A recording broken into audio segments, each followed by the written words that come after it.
Sudarlun, Sat Narkoba Polres Agara memusnahkan daun ganja kering seberat 7,8 kg dan mengamankan 7 orang pengedar.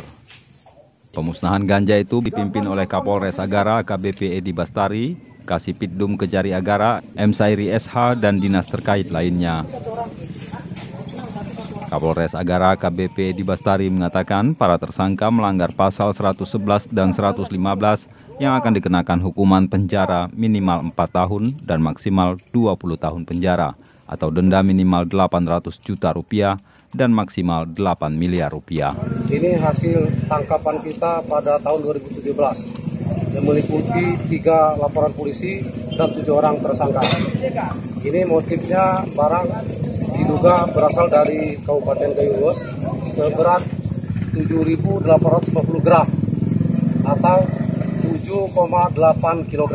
Pasal 111 dan 114 itu ancamannya minimal 4 tahun penjara, maksimal 20 tahun penjara atau denda minimal 800 juta rupiah, maksimal 8 miliar. Dari Kutacane, Asnawi Lui, Serambion TV.